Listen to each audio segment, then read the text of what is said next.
मस्त मंच पर महानुभाव और इस प्रांगण में बैठे हुए समस्त मेरे खेल के प्रेमी, क्या जबरदस्त पिछला 1-1.5 घंटा रहा है, जहां मंत्र मुग्ध हम लोग हो गए खेल के स्वर्ग में। ये खेल का मैदान और खेल का प्रदर्शन नहीं रहा, लेकिन स्वर्ग स्वरूप हमारे बच्चों ने अपने हुनर का जबरदस्त प्रदर्शन इस मैदान पे किया है। मेरे बच्चों के लिए तालियों की गड़गड़ाहट। कबड्डी से, खो खो से, वॉलीबॉल से, रस्साकस्सी से, लगोरी से, एथलेटिक्स से, लॉन्ग जंप, सितोलिया, समस्त खेल का प्रदर्शन जो हमने यहां देखा, एक तरीके से पूरे दिनचर्या से व्यक्ति अलग हो जाता है जब खेल के मैदान पे आ जाता है। और मेरे बच्चों में जो हुनर है, यहाँ कुछ बच्चे हैं, कुछ नौजवान भी हैं। कबड्डी में जो हमने हुनर देखा, रस्साकस्सी में एक तरफ से खींच तो दूसरी तरफ से टेंशन, और कैसे साइड बदलने के बाद भी नतीजा वही निकला। और फिर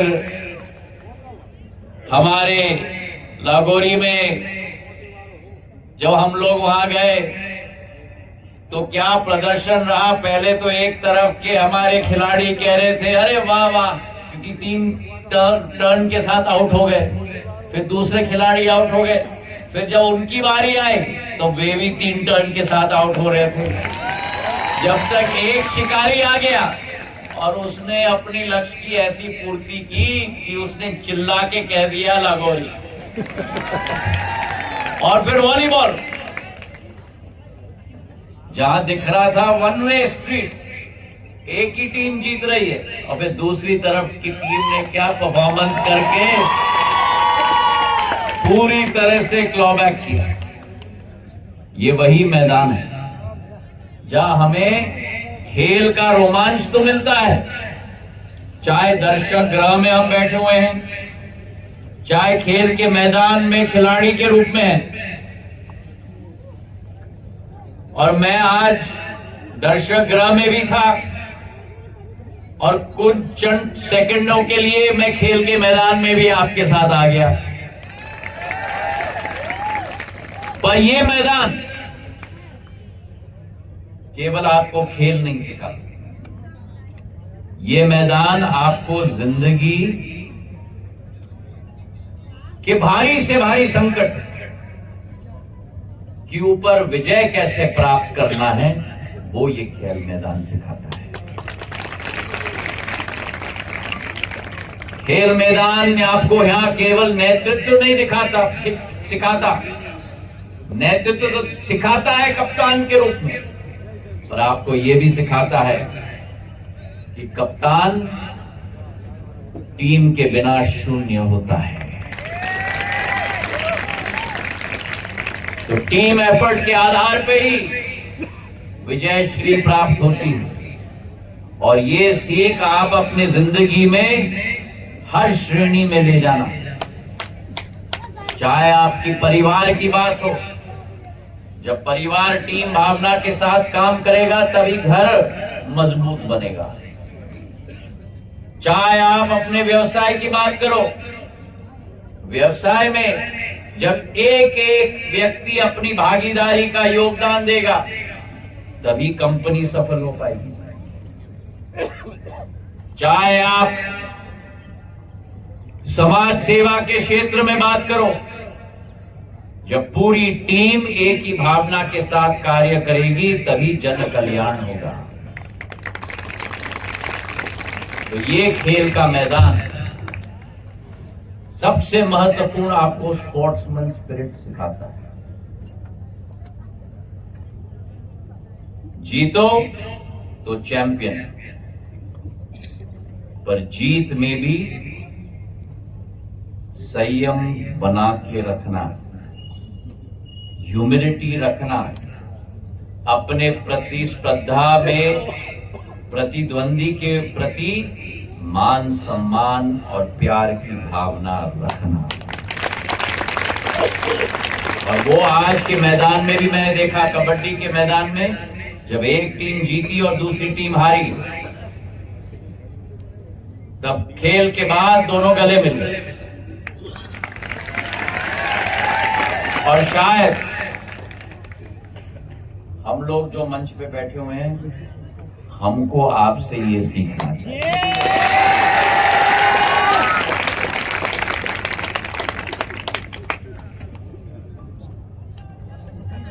हम चाहते हैं भारत आगे बढ़े।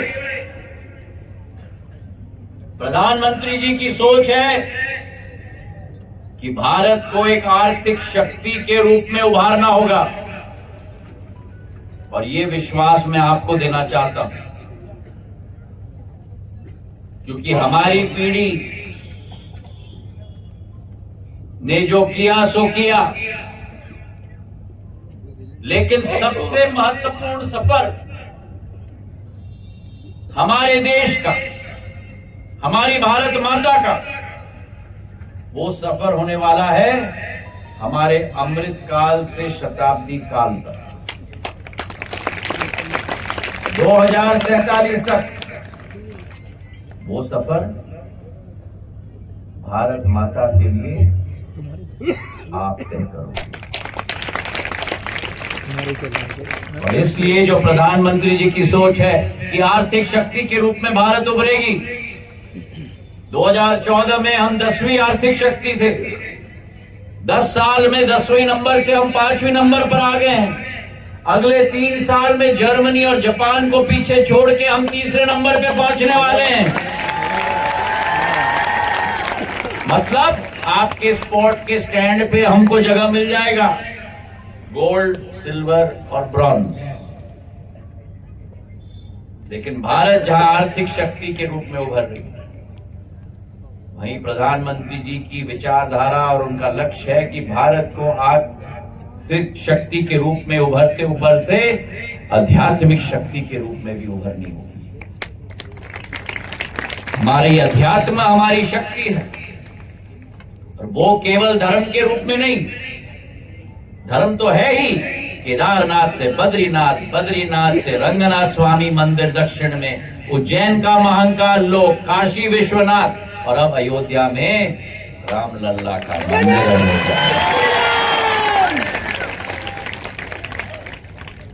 अब आप सोच रहे होंगे कि सिंधिया जी बोल क्या रहे हैं।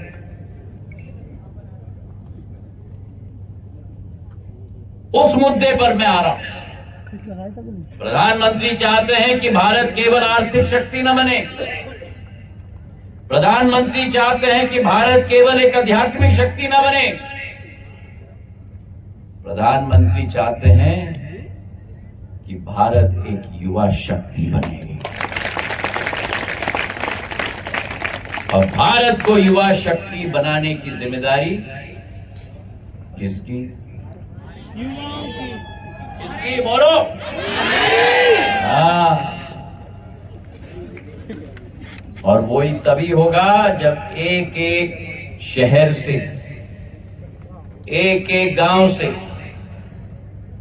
एक एक पंचायत से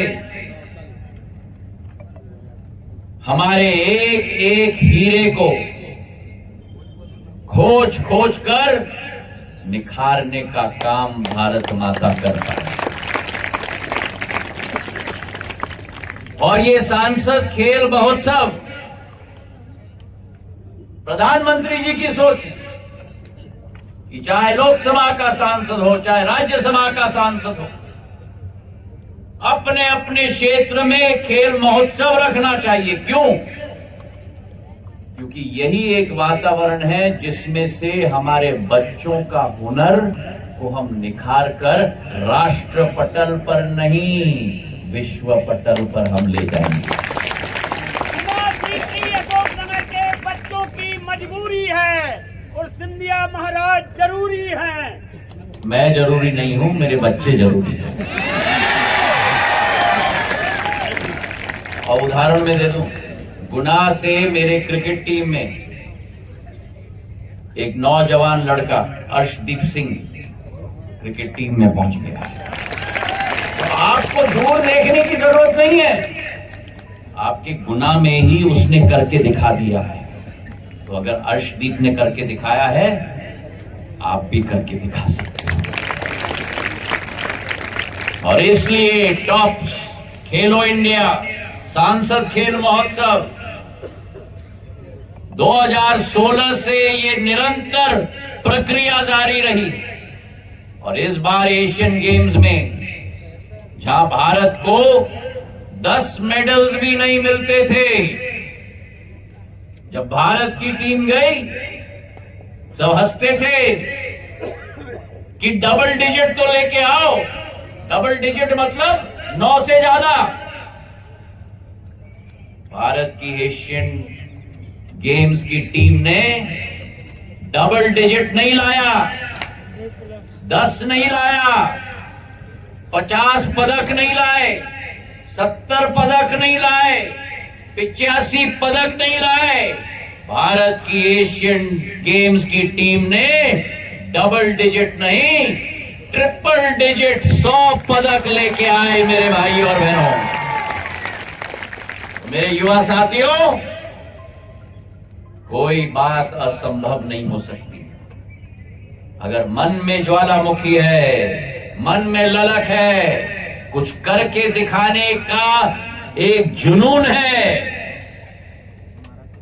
ईश्वर का आशीर्वाद हो, भगवान के आशीर्वाद के साथ असंभव को भी संभव कराना पूर्ण रूप से संभव है।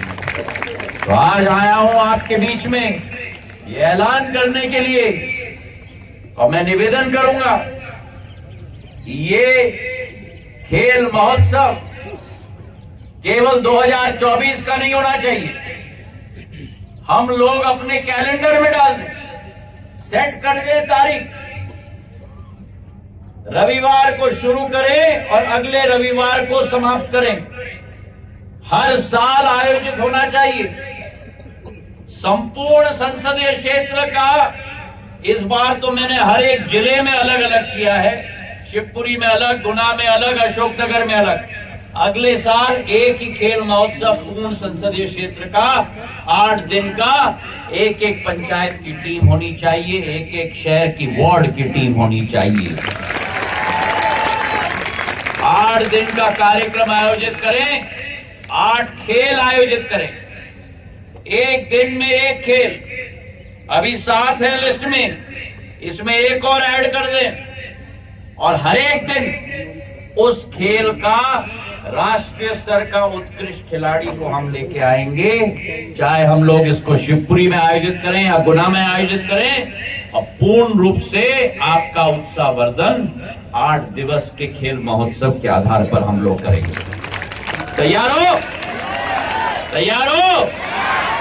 तो बोलो मेरे साथ मुट्ठी बांधकर, भारत माता की, भारत माता की, भारत माता की, युवा शक्ति की, युवा शक्ति की, युवा शक्ति की। बहुत बहुत धन्यवाद। जय हिंद, जय भारत।